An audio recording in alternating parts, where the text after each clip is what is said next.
कितना नौजवान अपनी बीवी को है बनाओ सिंगार करा के मोटरसाइकिल में बैठा करके लेकर के पूरे घूमता है, सबको दिखाता है, देखो मेरी बीवी कितनी ब्यूटीफुल है। किसने इजाजत दिया तुम्हें? मेरे बच्चों बचो, अपनी बेटियों को बचाओ, अपनी बहनों को बचाओ, अपनी बीवियों को बचाओ। पर्दे का हुक्म दो। औरत घर में अच्छी लगती है, बाजार में नहीं। औरत पर्दे की चीज है। अल्लाह ने कुरान में कह दिया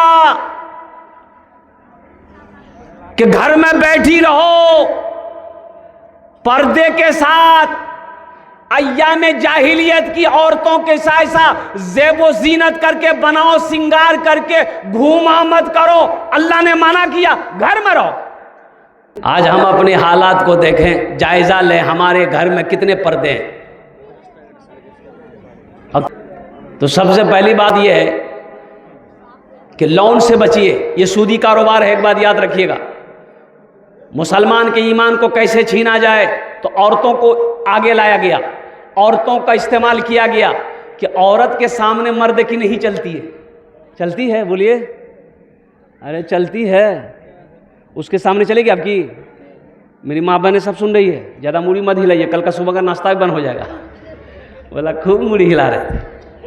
हाँ, एक बात याद रखना मुसलमानों, मेरे बच्चों, नौजवानों, हराम से बचो। मुसलमान ना हराम कमाता है, ना हराम के करीब जाता है।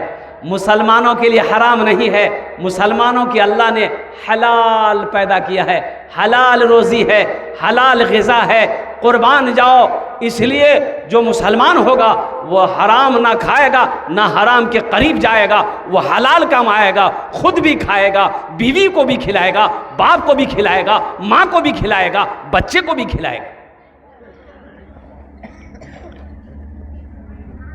मेरे बच्चों, 1000 रुपया हराम का है, थूको उस पर, थूक दो, ये पैसा मेरे लिए नहीं है। 100 रुपये हलाल का है, उसी पर सब्र कर लेना, इंशाअल्लाह देखना अल्लाह उसी 100 रुपये में इतना बरकत देगा कि तुम सोच नहीं सकते। माशाअल्लाह हमारी माँ बहनों के पिंडाल से अल्हम्दुलिल्लाह 570 टका। अल्लाह इनका देने कबूल फरमा, अल्लाह इनके वालिदैन को जन्नत में आला साला मकाम अता फरमा दे।